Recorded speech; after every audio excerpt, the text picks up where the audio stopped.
오늘 본문을 보면 엘리의 두 아들 또 그 백성들을 향하여 하나님께서는 경고의 말씀을 합니다. 그 말씀이 무엇일까요? 사무엘상 2장 30절을 함께 읽어보겠습니다. 그러므로 이스라엘의 하나님 나 여호와가 말하노라. 내가 전에 내 집과 내 조상의 집이 내 앞에 영원히 행하리라 하였으나 이제 나 여호와가 말하노니 결탄코 그렇게 하지 아니하리라. 나를 존중히 여기는 자를 내가 존중히 여기고 나를 멸시하는 자를 내가 경멸하리라. 무슨 뜻입니까? 하나님께서는 나를 존중히 여기는 자, 나를 무겁게 생각하는 자, 나도 그를 존중할 것이다. 하지만 나를 멸시하는 자, 나를 가볍게 여기는 자, 나도 그를 가볍게 여길 것이다. 그렇게 말씀하시는 것이죠. 은혜를 받았지만 변질되는 그 홈리와 비나스를 하나님께서 내가 이렇게 큰 은혜를 주었는데 이 왜 은혜가 이렇게 변질되었느냐 이렇게 묻고 계신 것이지요. 사무엘상 2장 23절을 보면 이렇게 말씀합니다.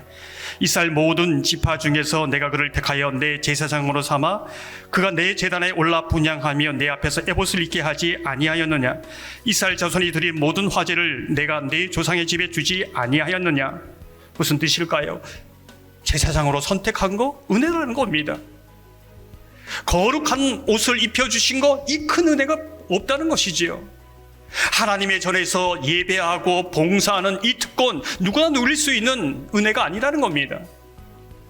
근데 그 은혜를 받고 하나님의 영광의 무게 앞에 내가 가벼워져야 하는데 내가 무거워졌다는 것입니다. 그러니 하나님을 멸시합니다.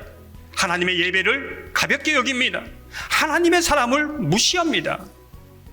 우리는 오늘 본문을 보면서 궁금해지는 부분이 있습니다. 그것이 무엇일까요?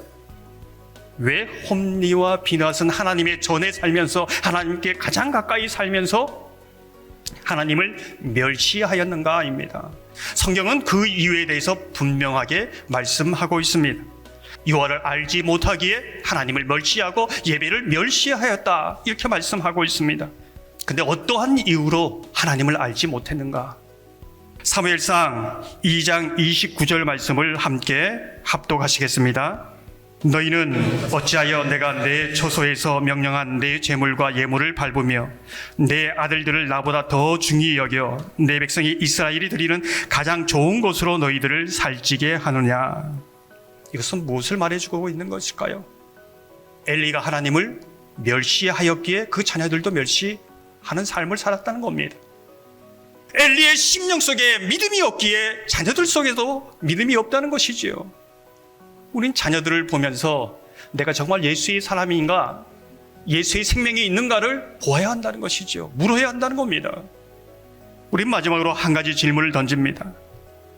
오늘 본문에서 정말 하나님께서 하고 싶은 말씀이 무엇일까?